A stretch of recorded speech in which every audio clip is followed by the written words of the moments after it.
രാമചന്ദ്രാഭിഷേകം ശ്രീരാമചന്ദ്രാഭിഷേകം സീതയാ സഹിത രാമചന്ദ്ര രഘുവീരരാജ്യാഭിഷേകം ശ്രീനീലകണ്ഠാഭിഷേകം ആഞ്ജനേയ പരിസേവ്യൻ ധീരഭരതാഭിപൂജ്യൻ വീരലക്ഷ്മണ കുമാര ശത്രുഘ്ന സോദരാർച്ചിത പദാബ്ജൻ ശ്രീനീലകണ്ഠ ഹൃദയേശൻ രാമചന്ദ്രാഭിഷേകം ശ്രീരാമചന്ദ്രാഭിഷേകം ഗജേന മഹതായാന്തം രാമം ഛത്രാവൃതാനനം. അങ്ങനെ രാമനെ ഈ പ്രകാരത്തിൽ ഞങ്ങൾ കാണാൻ ആഗ്രഹിക്കുന്നു. രാജകീയമായിരിക്കുന്ന വെൺകൊറ്റക്കുട തലയ്ക്ക് മുകളിൽ ഉയർത്തിയിട്ട് അങ്ങയുടെ അധികാരത്തിന്റെ മുഴുവൻ പ്രതീകമായിരിക്കുന്ന ആനപ്പുറത്തുള്ളതായ ആ യാത്ര, ഈ കുടയും പിടിച്ച് വെൺകൊറ്റക്കുടയും പിടിച്ച് ആനപ്പുറത്ത് രാമൻ എഴുന്നള്ളുന്നത് നേരിട്ട് കാണാൻ ഞങ്ങൾക്ക് അങ്ങേയറ്റം കൊതിയുണ്ട് എന്ന് എല്ലാവരും ഏകകണ്ഠമായിട്ട് ദശരഥ മഹാരാജാവിനോട് പറയാണ്. അപ്പോ രാജാവിന് വളരെയേറെ സന്തോഷമായി. എന്താ നാട്ടുകാർ പറയണത്? രാജാവിന്റെ തന്നെ പ്രിയങ്കരമായിരിക്കുന്ന ആഗ്രഹമാണ് നാട്ടുകാരും പ്രകടിപ്പിക്കുന്നത്. രാജാവിനത് കേട്ടപ്പോഴേക്കും മനസ്സിലായി അവരുടെ ഓരോരുത്തരുടെയും ഹൃദയത്തിന്റെ ആത്മാർത്ഥമായിരിക്കുന്ന ആ വികാരം. അത് ആ സന്ദർഭത്തിൽ രാജാവിന് ഭംഗിയായി മനസ്സിലായി. നേരത്തെ അദ്ദേഹത്തിന് അറിയാം ഓരോരുത്തർക്കും രാമനോടുള്ളതായ അഭിപ്രായം, സ്നേഹബന്ധം, ബഹുമാനം എത്ര ദൃഢമാണ് എന്ന്. ഇപ്പോഴിതാ അവര് ഇങ്ങനെ പ്രതികരിച്ചു കഴിഞ്ഞപ്പോ അത് കുറെ കൂടി ഉറപ്പായി. അങ്ങനെ നന്നായി അറിഞ്ഞെങ്കിലും അവരോട് വാക്കുകൊണ്ട് പറയാനുള്ള ഒരു പ്രേരണ ചെലുത്തണം എന്ന് അദ്ദേഹം കരുതി. അപ്പൊ അവർ രാമനോടുള്ളതായ ഈ സ്നേഹ ആധിക്യം വാക്കുകൊണ്ട് പറയട്ടെ, തനിക്കതിനെക്കുറിച്ച് വലിയ പിടിയില്ല എന്നുള്ള നിലയിൽ അവരോട് അദ്ദേഹം ചോദിക്കാണ്. അതാണ് അജാനന്നിവ ജിജ്ഞാസു. അവർക്ക് രാമനോടുള്ളതായ സ്നേഹം അറിയാത്തവനെ പോലെ, അത് അറിയാൻ ആഗ്രഹിക്കുന്നവനെ പോലെയും അദ്ദേഹം ദശരഥ മഹാരാജാവ് അവരോട് ഇങ്ങനെ പറഞ്ഞു. അല്ലയോ ബഹുമാന്യരായിരിക്കുന്ന സദസ്യരെ, ഞാനിപ്പോ രാജാവായിട്ട് ഈ ഉത്തരകോസലത്തിൽ ഇരിക്കുന്നു. ഇത്രയും കാലം ഞാൻ രാജ്യം ഭരിച്ചു. ഇങ്ങനെ ഞാൻ രാജാവായിരിക്കവേ ശ്രീരാമചന്ദ്രനെ നിങ്ങൾ എന്തുകൊണ്ട് യുവരാജാവായി കാണാൻ ആഗ്രഹിക്കുന്നു? അതിന്റെ കാരണം നിങ്ങൾ തന്നെ പറയണം, എനിക്ക് പറഞ്ഞു കേൾക്കണം. കാരണം രാമനെ ചുമതല ഏൽപ്പിക്കുന്നത് 100% നിങ്ങളുടെ അഭിപ്രായാനുസൃതവും അതെന്റെ ആഗ്രഹമാണെങ്കിലും അത് നിങ്ങളുടെയും ആഗ്രഹമാണ് എന്നുള്ള ആ യാഥാർത്ഥ്യവും നിങ്ങൾ രാമനെ എത്രമാത്രം മനസ്സിലാക്കി വെച്ചിരിക്കുന്നു എന്നുള്ളതും വ്യക്തമാകണമല്ലോ. അതിനുവേണ്ടി നിങ്ങൾ അതിന്റെ കാരണം എന്നോട് പറഞ്ഞാലും. അപ്പോഴേക്കും അവരെല്ലാവരും മഹാരാജാവിനോട് പറയാണ് എന്തുകൊണ്ടാണ് രാമനെ ആഗ്രഹിക്കുന്നത് എന്ന്. ബഹവോ നൃപ കല്യാണ ഗുണാസന്ധി സുതസ്യത്തെ. അല്ലയോ മഹാരാജാവേ, അങ്ങയുടെ മകന് അനേകം മംഗളമയമായിരിക്കുന്ന ഗുണഗണങ്ങളുണ്ട്. അതുകൊണ്ടാണ് ഞങ്ങൾ രാമനെ യുവരാജാവായി കാണാൻ ആഗ്രഹിക്കുന്നത്. ദേവകൽപ്പസ്യ ധീമതഃ. ഈ രാമൻ ദേവതുല്യനാണ്. ദേവതുല്യനായിരിക്കുന്ന രാമന്റെ ഗുണഗണങ്ങൾ വർണ്ണിച്ചാൽ തീരില്ല. അതേപോലെ തന്നെ ബുദ്ധിമാനായിരിക്കുന്ന, അറിവുള്ളവനായിരിക്കുന്ന, പ്രപഞ്ചത്ത് മുഴുവൻ നന്നായി അറിയുന്ന ഈ രാമന്റെ ഗുണഗണങ്ങളെ അല്ലയോ മഹാരാജാവേ വർണ്ണിച്ചാൽ തീരില്ല. അങ്ങനെയുള്ള ഗുണഗണങ്ങൾ ഞങ്ങൾ അനുഭവിച്ചറിഞ്ഞിട്ടുണ്ട്. അതുകൊണ്ടാണ് രാമനെ യുവരാജാവായി കാണാൻ ഞങ്ങൾ ആഗ്രഹിക്കുന്നത്. ദിവ്യേർ ഗുണൈ ശക്രസമോ രാമ സത്യപരാക്രമ. ദിവ്യങ്ങളായിരിക്കുന്ന ഗുണഗണങ്ങളാൽ രാമൻ ശക്രസമനാണ്, ദേവേന്ദ്രന് തുല്യനാണ്. ദേവലോകത്തെ മുഴുവൻ രക്ഷിക്കുന്നയാളാണല്ലോ ഇന്ദ്രൻ. അസുരന്മാരെ എല്ലാം തോൽപ്പിച്ചോടിക്കാൻ വേണ്ടുന്ന കരുത്ത് അദ്ദേഹത്തിനുണ്ട്. വൃത്രനെ പോലും സംഹരിച്ചയാളാണ് ഇന്ദ്രൻ. അങ്ങനെ ശ്രീരാമചന്ദ്രൻ ദിവ്യമായിരിക്കുന്ന പരാക്രമാദി ഗുണഗണങ്ങളുടെ കാര്യത്തിൽ ദേവേന്ദ്രന് തുല്യനാണ്.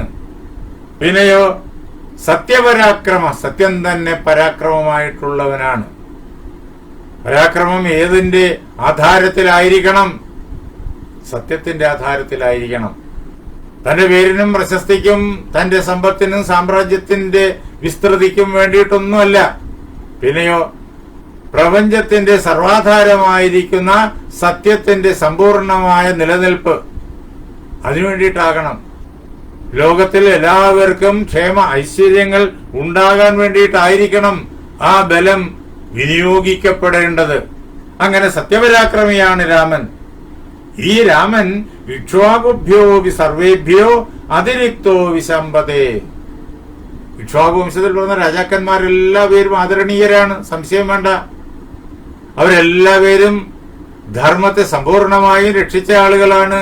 അവരുടെ കരങ്ങളില് ഈ രാജ്യം അത്യന്തം സുരക്ഷിതമായിരുന്നു. ഇന്നോളവും ഒരു കുറവും എങ്ങും സംഭവിച്ചില്ല. എങ്കിലും അത്ര കണ്ട് മഹനീയമായ ഗുണഗണങ്ങളുള്ള ഇക്ഷ്വാകുക്കൾ എത്രയെത്ര രാജാക്കന്മാർ ഈ നാട് വാണു, അവരെ ആരെക്കാളും ശ്രീരാമചന്ദ്രൻ ആദരണീയമായ ഗുണഗണങ്ങളുടെ ഇരിപ്പിടമാണ്. അല്ലയോ മഹാരാജാവേ, ആ ഗുണഗണങ്ങളാൽ അങ്ങുൾപ്പെടെയുള്ള മുഴുവൻ ഇക്ഷ്വാകു വംശത്തിൽ പിറന്ന രാജാക്കന്മാരെയും രാമൻ അതിശയിക്കുന്നു. അതാണ് രാമന്റെ പ്രത്യേകത. നമുക്കറിയാലോ രാമൻ മഹാവിഷ്ണുവിന്റെ അവതാരമാണ് എന്ന്. അത് വാൽമീകി അനേകം കഥകളിലൂടെ നേരത്തെ തന്നെ പറഞ്ഞു വെച്ചു. യാഗരക്ഷ, അഹല്യാശാപമോക്ഷം ഇത്യാദികളൊക്കെ അതിന്റെ ദൃഷ്ടാന്തമാണ്. അതേപോലെ തന്നെ ത്രയംബകം വില്ല് ഭഞ്ചിക്കാൻ ആർക്കാ സാധിക്കുക? പരശുരാമൻ കൊണ്ടുവന്ന ആ വൈഷ്ണവ ധനുസ് ആർക്കാണ് ഞാണേറ്റാൻ സാധിക്കുക? മനുഷ്യർക്ക് സാധ്യമല്ല. അപ്പൊ രാമൻ മനുഷ്യനല്ല, പരമാത്മാവാണെന്ന് നേരത്തെ സൂചിപ്പിക്കുന്നുണ്ട് അനേക തവണ. എന്ന് മാത്രമല്ല, ഈ അയോധ്യാകാന്ഡത്തിന്റെ തുടക്കത്തിൽ തന്നെ 1-ാമത്തെ സർഗത്തിലെ 7-ാമത്തെ ശ്ലോകം തന്നെ രാമൻ മഹാവിഷ്ണുവിന്റെ ഈ ഭൂമിയിലുള്ള അവതാരമാണ് എന്ന് വാൽമീകി നേരിട്ട് പറയുന്നുണ്ട്. സഹി ദേവൈരുദർണസ്യ രാവണസ്യ വധാർദ്ധിപി അർദ്ധിതോ മാനുഷേ ലോകേ യജ്ഞേ വിഷ്ണു സനാതന എന്ന് തന്നെ പറഞ്ഞു വെച്ചിട്ടുണ്ട്. രാവണനെ കൊല്ലാൻ ആഗ്രഹിക്കുന്ന ദേവന്മാര് ഭക്തിയോടുകൂടി അഭ്യർത്ഥിച്ചതുകൊണ്ട് ഭൂമിയിൽ അവതരിച്ച, മനുഷ്യരൂപത്തിൽ അവതരിച്ച നാരായണൻ തന്നെയാണ്, സനാതനനായ എന്നുമുള്ളവനായ വിഷ്ണു തന്നെയാണ് അവൻ രാമൻ എന്ന് പറഞ്ഞിട്ടുണ്ട്. ഇവിടെ രാമന്റെ ഗുണഗണങ്ങളെ കുറിച്ച് അവിടെ ഇരുന്ന ആളുകൾ എല്ലാവരും ദശരഥനോട് പറയുന്ന വാക്യങ്ങൾ സർവഗുണസമ്പന്നനായ മനുഷ്യന്റെ ആ സമ്പൂർണമായ ചിത്രണം സമർപ്പിക്കുന്നതോടൊപ്പം അതിനും അപ്പുറത്തേക്ക് കടന്ന് മഹാവിഷ്ണുവാണ് രാമൻ എന്നുള്ള വസ്തുതയെ നമുക്ക് വ്യഞ്ജിപ്പിച്ചു തരുന്നു, ധ്വനിപ്പിച്ചു തരുന്നു. വിഷ്ണുവാണ് രാമനെന്ന് ആരും പറഞ്ഞില്ല, അവിടെ അങ്ങനെ വാച്യമായി പറഞ്ഞില്ല. പക്ഷേ അവർ രാമനെ വർണ്ണിക്കുന്നിടത്തു നിന്ന് അത് മനുഷ്യ സാധാരണമായ ഗുണഗണങ്ങളല്ല, അതിനും അപ്പുറത്തുള്ള നാരായണ ഗുണഗണങ്ങളാണ്.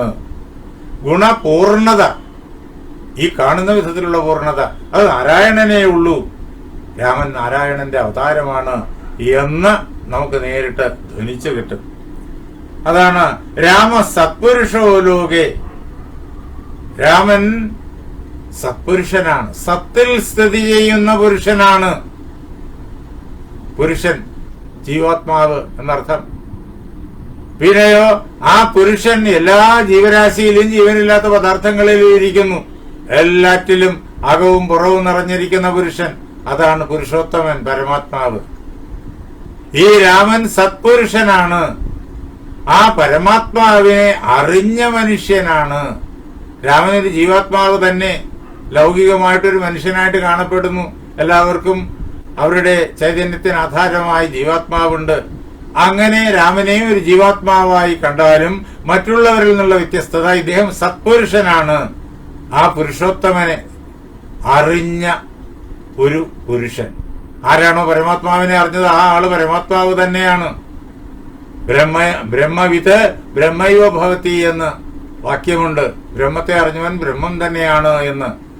അതിന് കാരണവുമുണ്ട്. അങ്ങനെ സത്യത്തെ അഥവാ പരമാത്മാവിനെ അറിഞ്ഞ പുരുഷൻ എന്നാണ് സത്പുരുഷൻ എന്നുള്ള വാക്കിന്റെ പൂർണ്ണമായിരിക്കുന്ന അർത്ഥം. രാമൻ സത്പുരുഷനാണ് എന്ന് മാത്രമല്ല, രാമൻ സത്യമാണ്. സത്യ, രാമൻ സത്യം തന്നെയാണ്. എന്താണ് സത്യം? 3 കാലത്തിലും മാറ്റമില്ലാതെ നിലനിൽക്കുന്നത് എന്നാണ് വേദാന്ത ശാസ്ത്രപരമായി അതിന്റെ അർത്ഥം. അത് പരമാത്മാവാണ്. നോക്കിക്കോണം, അവര് ലൗകികമായ അർത്ഥത്തിന്റെ പരിപൂർണതയിൽ പറയുമ്പോഴും ആ കൂട്ടത്തിൽ ഋഷിമാരുണ്ട്. അവരും കൂടി ചേർന്നിട്ടായത് പറയണേ. ആ ഋഷിമാര് അധ്യാത്മമായ അർത്ഥത്തിലാണ് ഈ വാക്കുകളെല്ലാം അങ്ങോട്ട് പറയണേ. രാമൻ സത്യം തന്നെയാണ് എന്ന് ഋഷിമാര് പറയുമ്പോ സത്യം പരമാത്മാവാണ്. സത്യം ശിവം സുന്ദരം. ആ പരമാത്മാവാണ് രാമൻ എന്ന് അവിടെ നമുക്ക് കിട്ടുന്നു. ഋഷി പറഞ്ഞ ആ വാക്കിന്റെ അർത്ഥം അതാണ്. മറ്റുള്ളവർ പറയുന്നത് അത്രത്തോളം പരമമായിരിക്കുന്ന അർത്ഥത്തിലാകണമെന്നില്ല. എങ്കിലും സത്യസ്വരൂപനായി നിൽക്കുന്ന മനുഷ്യൻ, പൂർണ്ണനായ മനുഷ്യൻ എന്ന മറ്റുള്ളവരുടെ വാക്ക്, ആ സത്യ ശബ്ദത്തിന്റെ അർത്ഥം. ഇങ്ങനെ പല തലങ്ങളിലുള്ള അർത്ഥം വാൽമീകി രാമായണത്തിൽ ഓരോ വാക്കിനകത്തും കിടപ്പുണ്ട്. ഈ അർത്ഥമെല്ലാം അനുഭവിച്ചറിഞ്ഞ വാൽമീകിയുടെ വാക്കുകളാണ് ഇത് എന്ന് മനസ്സിലാക്കണം. തപസ് ചെയ്ത് പരമാത്മ സാക്ഷാത്കാരം നേടിയ ആളിന്റെ വാക്യങ്ങളാണിതെല്ലാം. അതിന്റെ അർത്ഥം അതുവരെ പോകുന്നു, അദ്ദേഹത്തിന്റെ അനുഭൂതി മണ്ഡലം വരെ പോകുന്നു. ലൗകികന്മാർക്ക് ലൗകികാർത്ഥം എടുക്കാം. പിന്നെയോ ലൗകിക തലത്തിൽ നിന്നിട്ട് ഭൂർലോകം, സ്വർലോകം, അഹർലോകാദികളിലേക്ക് വളർന്നുപോയവർക്ക് ആ തലത്തിലുള്ള അർത്ഥം എടുക്കാം. പരമാത്മ തലത്തിൽ എത്തിയവർക്ക് ആ തലത്തിലുള്ള അർത്ഥവും എടുക്കാം. ഇങ്ങനെ സർവ്വ അർത്ഥങ്ങളും വാൽമീകി രാമായണത്തിൽ ഓരോ വാക്കിലും നിറഞ്ഞു നിൽക്കുന്നു. അങ്ങനെ വേണം നാം രാമനെ അറിയാൻ. വാൽമീകിയുടെ രാമൻ മനുഷ്യൻ മാത്രമല്ല, മനുഷ്യനാണ്, അദ്ദേഹം പരമാത്മാവുമാണ്. പരമാത്മാവിന്റെ ഭൂമിയിലുള്ള അവതാരം അതാണ്. സത്യമാണ് രാമൻ, സത്യപരായണനാണ് രാമൻ. സത്യം തന്നെയാണ് അദ്ദേഹത്തിന്റെ ഓരോ ശ്വാസത്തിന്റെയും ലക്ഷ്യം. അദ്ദേഹത്തിന്റെ ഓരോ വാക്കിന്റെയും പ്രവൃത്തിയുടെയും ലക്ഷ്യം എപ്പോഴും അതിനു വേണ്ടി സമർപ്പിതമാണ് അദ്ദേഹത്തിന്റെ മനസ്സ്, ബുദ്ധി. യഥാർത്ഥത്തില് രാമനിലാണ് ഈ ധർമ്മം സ്ഥിതി ചെയ്യുന്നത്. അതേപോലെ തന്നെ ഐശ്വര്യവും സ്ഥിതി ചെയ്യുന്നത്. ധർമ്മവും ഐശ്വര്യവും ഒന്നായി സ്ഥിതി ചെയ്യുന്നത്. ധർമ്മനിഷ്ഠമായ ഐശ്വര്യം, ഐശ്വര്യനിഷ്ഠമായ ധർമ്മം, അത് രാമനിലാണ്. അല്ലയോ മഹാരാജാവേ, അത് ഞങ്ങൾക്ക് മനസ്സിലായി കഴിഞ്ഞിരിക്കുന്നു. ഐശ്വര്യം ശാശ്വതമായി നിലനിൽക്കുന്നത് എവിടെയാണ്? ധർമ്മത്തിലാണ്. ആരാ ധർമ്മം? മഹാവിഷ്ണു തന്നെ, പരമാത്മാവ് തന്നെ. പരമാത്മാവിന്റെ മാറിടത്തിലാണ് ലക്ഷ്മി ഭഗവതിയുടെ സ്ഥാനം.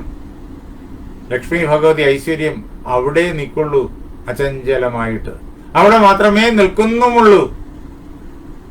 ആ മഹാവിഷ്ണുവിനെ നമ്മുടെ ഹൃദയത്തിൽ പ്രതിഷ്ഠിച്ചാൽ ലക്ഷ്മി നമ്മിൽ അചഞ്ചലമായി നിൽക്കും. എന്താ? നമ്മുടെ ഹൃദയത്തിൽ നമ്മുടെ ഭക്തി കൊണ്ട് മഹാവിഷ്ണു നിൽക്കുന്നു. മഹാവിഷ്ണുവിന്റെ നെഞ്ചില് മഹാലക്ഷ്മി ഇരിക്കുന്നു. അങ്ങനെ ധർമ്മത്തിൽ ഐശ്വര്യവും കാണുന്ന, ധർമ്മത്തിൽ ഐശ്വര്യത്തെ ഉറപ്പിക്കുന്ന, ആ ഐശ്വര്യത്തിൽ ധർമ്മത്തെ ഉറപ്പിക്കുന്ന, രണ്ടിനെയും ഒന്നായി അനുഭവപ്പെടുത്തുന്ന മഹത് വ്യക്തിത്വമാണ് രാമൻ എന്ന് അല്ലയോ മഹാരാജാവേ അങ്ങ് അറിഞ്ഞുകൊള്ളണം.